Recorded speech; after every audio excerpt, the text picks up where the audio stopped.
Hello నమస్తే, welcome to మనం TV. Praveen పగడాల మరణించి ఇన్ని రోజులైనా గానీ ఆయన మరణంపై వివాదాలు అయితే ఆగట్లేదు. అంటే కొంతమంది బైక్ యాక్సిడెంట్ అంటే తాగి నడపడం వల్ల బైక్ యాక్సిడెంట్ వల్ల చనిపోయారని అంటున్నారు. హర్ష కుమార్ లాంటి వాళ్ళు కాదు, ఇది ప్రీ ప్లాన్ మర్డర్ అంటున్నారు. అయితే దీనిపైన మరిన్ని వివరాలు తెలుసుకుందాం. ఇప్పుడు మనతో ఉన్నారు సీనియర్ జర్నలిస్ట్ కట్టా కార్తిక్ గారు. నమస్తే సార్. నమస్తే రమ్య. సార్, ప్రవీణ్ పగడాల ఒకళ్ళు యాక్సిడెంట్ వల్ల చనిపోయారంటే హర్ష కుమార్ లాంటి వాళ్ళు మర్డర్ అంటున్నారు. ఇందులో ఏది నిజం? అంటే ఇక్కడ ఒకటి రెండు విషయాలు మాట్లాడుకోవాలి. రెండు కోణాల్లో మాట్లాడుకునే ప్రయత్నం చేద్దాం. డన్. ఆయన ప్రవీణ్ పగడాల 24వ తారీఖు ఉదయం 11 గంటలకు హైదరాబాద్ నుంచి బయలుదేరి రాజమండ్రి వెళ్ళటానికి తనకున్నటువంటి రాయల్ ఎన్ఫీల్డ్ బైక్తో స్టార్ట్ అయ్యాడు, జర్నీ స్టార్ట్ చేశాడు. 24వ తారీఖు మార్చి 24వ తారీఖు అంటే ఎండ ఎలా ఉంది? మార్చి నెలలో అసలు ఎండలు ఎలా ఉన్నాయి? ఆ నడి ఎండలో బైక్ మీద ప్రయాణం అంటే ఎంత రిస్క్తో కూడింది? రోజువారీ బైక్ రైడరా? రోజు ఎండలో తిరిగే వ్యక్తా? కాదు కదా.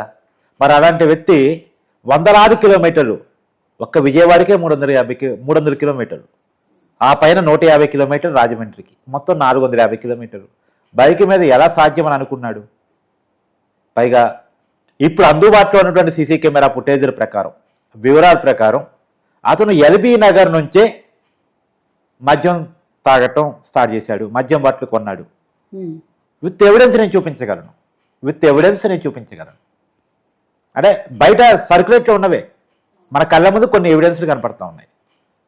ఇప్పుడు కోదాడిలో ఇంకో మద్యం బాటిల్ కొన్నాడని, విజయవాడకు ముందే బైక్ స్కిడ్ కింద పడ్డాడని, తర్వాత విజయవాడ రామరపాడు సర్కిల్ దగ్గర మరొకసారి కింద పడ్డాడని, ఆ టైంలో అక్కడ ట్రాఫిక్ ఎస్ఐ తర్వాత ఆటో డ్రైవర్ చూశారని, రోడ్డు పక్కన కూర్చోబెట్టారని, రెస్ట్ తీసుకోమని చెప్పారని, ఆ పరిస్థితిలో అతను పార్కులో కూడా రెస్ట్ తీసుకున్నారని, కాకపోతే ఆ మద్యం తాగి ఉన్నాడనుకోలేదు, సోయి తప్పాడేమో ఎండలో జర్నీ 300 కిలోమీటర్లు చేసి వచ్చాడు కదా అనుకున్నారని వాళ్ళంతా చెప్తూ ఉన్నారు కదా.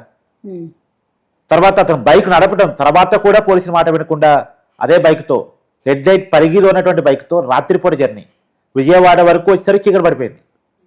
అంటే 5:30 వరకు విజయవాడ రామవరపాడు దగ్గర ఉంటే ఆ రామవరపాడు కాడ ఒక 3 గంటలు రెస్ట్ తీసుకున్నా, అంటే దాదాపు 5:30 నుంచి 8:30 వరకు అక్కడ రెస్ట్ తీసుకుంటే 3 గంటల పైన.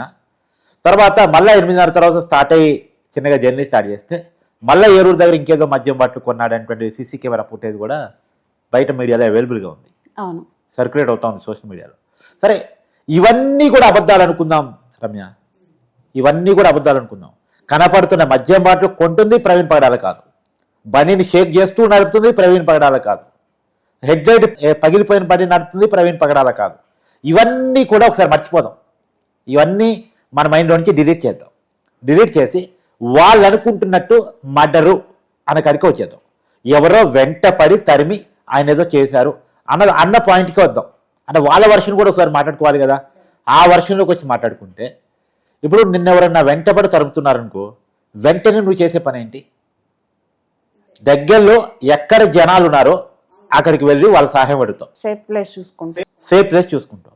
ఇప్పుడు ఇతను వెళుతుందంతా హైవే కదా, రోడ్డు పక్కన హోటల్స్ ఉంటాయి, రోడ్డు పక్కన రకరకాల షాపులు ఉంటాయి.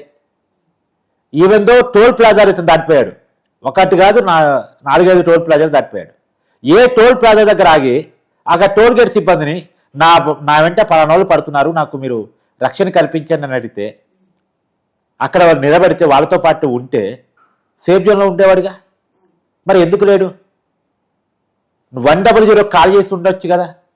రెండోది, స్ట్రైట్గా 100 కిలోమీటర్లు బైక్ మీద పోకుండా నియర్ బై పోలీస్ స్టేషన్కి వెళ్ళొచ్చుగా. నియర్ బై పోలీస్ స్టేషన్ వైపు తన బండి నడపచ్చు కదా, స్టేషన్కి వెళ్ళొచ్చు కదా, పోలీసు సెక్యూరిటీ ఇచ్చేవాళ్ళు కదా. 100 కాల్ చేయలేదు, నియర్ బై పోలీస్ స్టేషన్కి వెళ్ళలేదు. హైవే చుట్టుపక్కల హైవే దిగితే ఎన్ని పోలీస్ స్టేషన్లు ఉంటాయి? విజయవాడ సర్కిల్లో కానీ, విజయవాడ దాటిన తర్వాత ఏలూరు కానీ, రాజమండ్రి పోయేలోపు పోలీస్ స్టేషన్ దొరకలేదా? 100 కాల్ చేయాలనే ఆలోచన పోలేదా? ఎన్ని టోల్ గేట్స్ దాటాడు మొత్తంగా కోదాడ నుంచి రాజమండ్రి వరకు? ఈ టోల్ గేట్స్లో ఎక్కడ టోల్ గేట్స్ సిబ్బందిని సహాయం అడగాలని అనిపించలేదా? ఖచ్చితంగా నిజంగా ఎవరైనా వెంటబడితే ఎవరైనా చేసే పని అదే కదా. అంటే అనుకోకుండా జరుగుంటే సడన్ అటాక్ అయి ఉంటే, సడన్ అటాక్ అని చెప్పట్లేదుగా. ముందు నుంచి పగిలిపోయిన బైకు నడుపుకుంటూ వస్తున్నాడుగా, సీసీ కెమెరా ఫుటేజ్లో చెప్తూనే ఉన్నారు కదా. ఎవరు వెంటబడ్డా, అప్పుడు హత్య అని చెప్పేవాళ్ళు కూడా ఏం చెప్తున్నారు, వెంటబడి తరిమారు అంటున్నారు. అవును, వీళ్ళు ఎవరు హత్య అని చెప్పేవాళ్ళు చెప్తున్నారు ఈ పదాన్ని. మరి వాళ్ళ మాటే నిజం అనుకుంటే వెంటబడి తరిమితే ఖచ్చితంగా అక్కడ ఎవరు సహాయం తీసుకుని ఉన్నాడు కదా. ఎవరు సహాయము అడగలేదంటే అతని అంట ఎవరు పడలేదు. రెండోది, అతను బండి నెంబర్తో సహా మనం ఇవాళ రేపు అన్నీ చెక్ చేసుకోవచ్చు, అందరు చెక్ చేసుకోవచ్చు. ఎవరికి వాళ్ళు కూడా ఈ చలానా సైట్లోకి వెళ్ళి ఆ బైక్ నెంబర్ కొడితే అతని పేరు మీద ఉందా లేదా ఐడెంటిఫై అవుద్ది. వాళ్ళ భార్య పేరు మీద ఉంది, ఆ బైక్ వాళ్ళ భార్య పేరు మీద ఉంది. ఆ బైక్ మీద చలానాలు కూడా ఉన్నాయి, చలానాలు కూడా ఉన్నాయి. ఆ చలానాలు ఉన్నవి కూడా ప్రవీణ్ పగడాల హెల్మెట్ పెట్టుకోకుండా నడిపినవే, హెల్మెట్ పెట్టుకోకుండా సికింద్రాబాద్ ఎస్డి రోడ్లో నడిపినవి, ఇతరత్ర నడిపినవే క్లియర్గా కనపడుతున్నాయి. అంటే ఆ బైక్ అతనిదే, కానీ ఆ బైక్ మీద ఉంది అతనిది కాదేమో అని చెప్పేసి ఒక అనుమానం వీళ్ళు వ్యక్తం చేస్తున్నారు. బైక్ అతనిదే, అతను వేసుకున్న షర్ట్ అతనిదే, అతనుకున్న బ్యాగ్ అతనిదే. మళ్ళా ఆ యొక్క శవాన్ని తీసుకొచ్చి దాన సంస్కారాలు చేసినప్పుడు అదంతా ప్రవీణ్ పగడాలే, కానీ ఆ విజువల్లో ఉంది ప్రవీణ్ పగడాలు కాదేమంటే ఈజ్ ఇట్ రైట్? ఏమన్నా ఒక లాజిక్ ఉందా? సరే పోనీ హత్య అనే వాళ్ళు నేను అడుగుతున్నాను. ఏపీ పోలీసులు ఓపెన్గా అడిగారు, మీ దగ్గర ఉన్న ఏదైనా ఎవిడెన్స్ ఉంటే, జీరో ఎవిడెన్స్ కాకుండా 1% ఎవిడెన్స్ ఉన్నా, అంటే బాడీ మీద ఎక్కడ గాయాలు లేవు, ఒక్క ముఖం మీద ఎలా తగిలాయని అడుగుతున్నారు. అవన్నీ ఉట్టి మాటలు. ఏం చెప్పారు, హెల్మెట్ లేకుండా తీసేసి మొహం మీద గాయాలని, గుండెల మీద ఎవరో కాలు పెట్టిన మొదలు ఉంది అన్నారు. ఇవన్నీ ఉట్టి పుకార్లు పుట్టించారు, ఉట్టి పుకార్లు పుట్టించారు. పోలీసులు ఓపెనింగ్ అడిగారు, మీ కాడ 1% ఎవిడెన్స్ ఉన్నా పట్టుకోనని, మీ కోణంలో కూడా ఎంక్వైరీ చేస్తామని. ఇప్పుడు నేను వాళ్ళ కోణంలో కూడా మాట్లాడే కదా, వాళ్ళ మాట నిజమనుకోని కూడా మాట్లాడదామని మాట్లాడే కదా. అట్నే పోలీసులు కూడా అట్నే ఓపెన్గా చెప్పారు, మీ దగ్గర 1% ఎవిడెన్స్ ఉన్నా పట్టుకొని రండి. ఇప్పుడు అతను మద్యం తాగాడంటానికి సీసీ కెమెరా ఫుటేజ్ ఆధారం, బైక్ నడపలేని పరిస్థితిలో ఉండడానికి సీసీ కెమెరా ఫుటేజ్ ఆధారం, బైక్ నడపలేని పరిస్థితిలో బండి నడుపుతున్నాడు అంటానికి అక్కడ ట్రాఫిక్ ఎస్ఐ ఒక ఉదాహరణ, ఆటో డ్రైవర్ ఒక ఉదాహరణ మీడియా ముందుకు వచ్చి మాట్లాడుతున్నా. కానీ వీళ్ళు ఎవరో వెంటబడ్డారంటానికి 1% అనే ఎవిడెన్స్ కావాలిగా. ఏ ఎవిడెన్స్ లేకుండా ఏదో నోటుకొచ్చింది మైక్ ముందు మాట్లాడొచ్చు అంటే ఏదైనా మాట్లాడొచ్చు కదా. ఇప్పుడు నేను అంటాను, వీళ్ళే ప్రవీణ్ పగడాన్ని మర్డర్ చేసి గొడవ చేద్దామని అనుకున్నారేమో, ఎవిడెన్స్ లేకుండా మాట్లాడతాను. Is it right? Is it right? ఇంకొకటి కూడా, ఒక మనిషి మరణం మీద అనుమానాలు వ్యక్తం చేసేటప్పుడు దానివల్ల అవతల కమ్యూనల్ గొడవలు వచ్చే అవకాశం ఉందని తెలిసి కూడా లేవనెత్తున్నారంటే వీళ్ళ ఉద్దేశం ఏంటి? అంటే వీళ్ళ ఉద్దేశం ఏంటంటే అక్కడ రాజకీయ లబ్ధి కోరటం. ఇప్పుడు రమ్య, నీకేదైనా ప్రమాదం జరిగింది, లేదు నాకేదైనా ప్రమాదం జరిగింది, నా ప్రమాదం ఏదైనా నీ ప్రమాదం ఏదైనా ఎవరు అనుమానాలు లేవనెత్తారు? కుటుంబ సభ్యులు. కానీ ఇక్కడ ప్రవీణ్ ప్రగడాల కుటుంబ సభ్యులు మౌనంగా ఉన్నారు, ప్రమాదం అని వాళ్ళు భావిస్తున్నారు. వాళ్ళు ఎక్కడ కూడా అనుమానాలు లేవనెత్తలేదు. పైగా పోస్ట్ మార్టం కూడా వద్దని వాళ్ళ కుటుంబ సభ్యులు అడిగారు. సరే బయట అనుమానాలు రీత్యా పోస్ట్ మార్టం చేశారేమో కానీ వాళ్ళు ఎలాంటి అనుమానాలు లేవనెత్తలేదు. కానీ ఎవరు లేవనెత్తున్నారు? మధ్యలో ఉన్నటువంటి కొన్ని రాజకీయ శక్తులు. వాళ్ళకున్న ఇంటెన్షన్ ఏంటి? ప్రభుత్వం మీద ముద్రేయటం, ఆంధ్రప్రదేశ్ని మతాల వారీగా చీల్చడం. సార్ అదే ఇప్పుడు ప్రవీణ్ ప్రగడాల మరణం తర్వాత క్రైస్తవ మతస్థులందరూ సపోర్ట్గా ఉన్నారు కదా. ఇప్పుడు మన జగన్మోహన్ రెడ్డి కూడా క్రైస్తవ మతస్థుడే కదా, ఆయన ఎలా స్పందించారు? ఆయన అసలు స్పందించారా? ఇప్పుడు రాజకీయాల దాంట్లో దూర్చడం ఎందుకని నేను మాట్లాడలేదు, కానీ జగన్మోహన్ రెడ్డి గారు స్ట్రైట్ అవే ఆయన వచ్చి ఎక్కడ మాట్లాడలే. కానీ ఒక కుట్ర జరిగినట్టు మనకు అనిపిస్తూ ఉంది. ఏంటి ఆ కుట్ర అంటే, జగన్మోహన్ రెడ్డికి ఈ మధ్య అనుకూలంగా మాట్లాడుతున్న హర్షకుమార్ ద్వారా, జగన్మోహన్ రెడ్డికి అనుకూలంగా మాట్లాడుతున్న కేఏ పాల్ ద్వారా ఇది అచ్చని మాట్లాడించడం, లేదు జగన్ మేనత్త ఎవరైతే విమల ఉన్నారో ఆమె చేత మాట్లాడించడం. ఇప్పుడు వివేకానంద రెడ్డి గారు వాళ్ళ సొంత కుటుంబ సభ్యులు చనిపోయినప్పుడు కూడా విమల గారు మాట్లాడలే, కానీ ఈయన చనిపోయినప్పుడు మాట్లాడటం సంతోషం. కానీ వీళ్ళంతా ఏం కోరుకున్నారు? వీళ్ళు ఆంధ్రప్రదేశ్లో కమ్యూనల్ ఇష్యూస్ కావాలి, ఆంధ్రప్రదేశ్లో శాంతి ఉండటానికి వీల్లేదు, ఆంధ్రప్రదేశ్ ప్రజలు చీలిపోవాలి అనేది కోరుకున్నారు అనేది క్లియర్గా అర్థమవుతుంది. ఎలాంటి ఎవిడెన్స్ లేకుండా వచ్చంటే ఏంటి? అవును, ఇప్పుడు మా కర్మాలలోనే దర్యాప్తు చేయండి అంటే ఒక రకం, ఇగో పలానా ఎవిడెన్స్ ఉంది దీని మీద ఈ కోణంలో కూడా దర్యాప్తు చేయండి అంటే ఒక రకం. కానీ ఏమీ లేదు, ఆరు లేదు చూడలేదు కొడుకుపల్లి సోమలింగం అన్నట్టు వీళ్ళ దగ్గర జీరో ఎవిడెన్స్ పెట్టుకొని ఇది అచ్చా అచ్చా అచ్చా అచ్చా అని అంటే అంటే సహజంగా జనాలు నమ్మవుతారు. ఎందుకు నమ్మరు? ఆయన అంటే అభిమానులు ఉన్నవాళ్ళు, వాళ్ళకి అసలే అనుమానాలు ఉన్నాయి. ఇతను నాకు ప్రాణహాని ఉందని 10 రోజుల క్రితం పోస్ట్ చేసి ఉన్నాడు.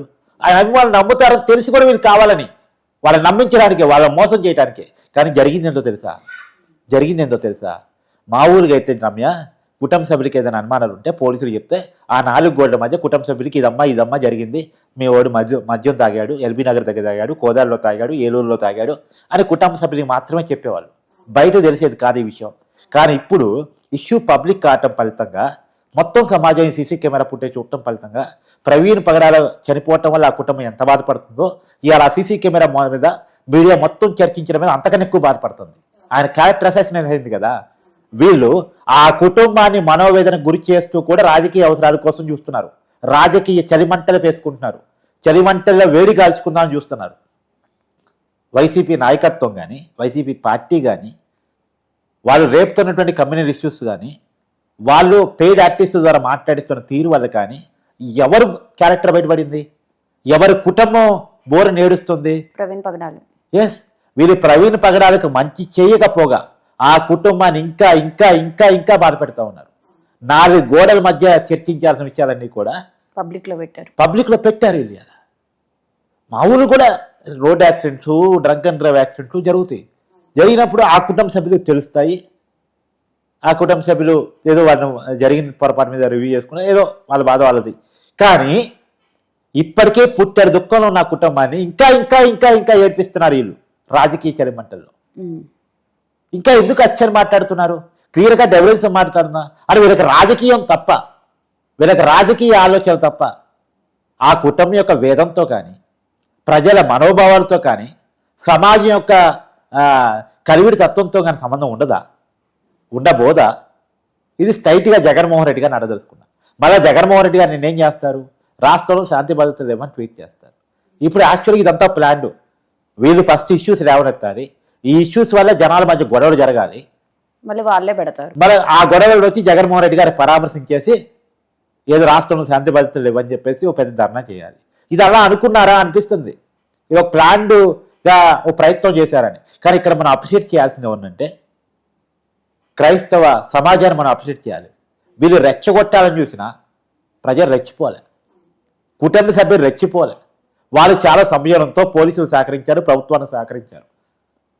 ఇవాళ వాళ్ళు కూడా వాస్తవం తెలుసుకుంటూ ఉన్నారు. కానీ ఒక విషయం ఎవరైనా గమనించండి, మీకు సపోర్ట్ చేస్తున్నట్టు చేస్తూ ఏ ముసుగులో సపోర్ట్ చేస్తున్నారో, ఏ ఉద్దేశాలతో సపోర్ట్ చేస్తున్నారో, ఏ ఉద్దేశాలతో మేము రెచ్చగొట్టడానికి ప్రయత్నం చేస్తున్నారో తెలుసుకోకపోతే మోసపోయేది మీరే అవుతారు. ఇవాళ మీరు శాంతి కాముకులుగా ఉన్నారు కాబట్టి, జీసస్ బిడ్డలుగా ఉన్నారు కాబట్టి మిమ్మల్ని ఖచ్చితంగా అభినందించి తీరాల్సిందే.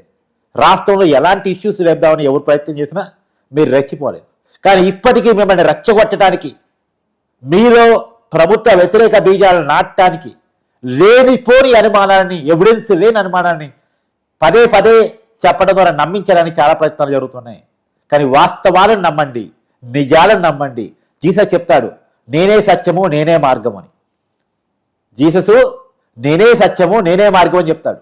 మీకు మార్గం చూపించడం కోసమే, మీకు సత్యాన్ని చూపించే కోసమే జీసస్ ఈ విషయాలన్నీ బయటకు తీశాడని అనుకోండి. మీకు కనపడుతున్నటువంటి ఎవిడెన్స్లన్నీ కూడా, కనపడుతున్న సీసీ కెమెరాలన్నీ కూడా నేనే సత్యము నేనే మార్గం అని చెప్పేసి జీసస్ చెప్పిన మాటలతో సరిపోల్చుకోండి తప్ప అనవసరమైనటువంటి వివాదాల్లో నమ్మే ప్రయత్నం చేయకండి అనేటువంటిది నేను అందరికీ చెప్పదలుచుకున్నటువంటి మనవి. Okay, thank you.